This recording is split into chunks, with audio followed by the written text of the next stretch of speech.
ખાસ કરીને થોડા સર્વરના ઇસ્યુ બાબતે ગઈકાલે અમારા વિભાગના અધિકારીઓ સાથે અને અમારા ત્યાંના જે ખાસ કરીને આખા ગુજરાતની અંદર આઈટી સેલ વિભાગમાંથી જે સંભાળે એની સાથે પણ મિટિંગ થઈ. એના માટે કાયમી ઉકેલ આવે એ માટેની કાલે અમે ચર્ચા કરી છે.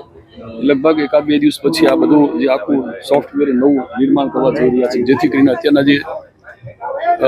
સોફ્ટવેરને કારણે જે કેવાયસીના પ્રશ્નો છે એ હું સમજુ છું ત્યાં સુધી આવતા વીકથી લગભગ નહીં રહી ગુજરાતમાં. કેવાયસી ખાસ તો એટલા માટે અમારો આગ્રહ છે અને રાજ્ય સરકારનો પણ આગ્રહ છે કે જેને કારણે જે ક્યાંક અમારા વિભાગની જ જો વાત કરું તો ક્યાંક થોડું ઘણું નાનું મોટું જે ગરીબ લોકોને જે વસ્તુ સમયસર મળવી જોઈએ અથવા તો એમાં ક્યાંક થોડી નાની મોટી ક્ષતિઓ ભૂલ એને કારણે વિભાગમાં રાજ્ય સરકારનો ઘણી બધી ક્યાંક અબજસ મળે છે. એ ન મળે એટલા માટે અમારો વધારે આગ્રહ એવો છે ઝડપથી જેટલું વહેલી તકે કેવાયસી થાય એનો અમારો એક આગ્રહ એના માટે પણ છે. બીજું બધા જ રાજ્ય સરકારની ભારત સરકારની જે વિવિધ યોજનાઓ છે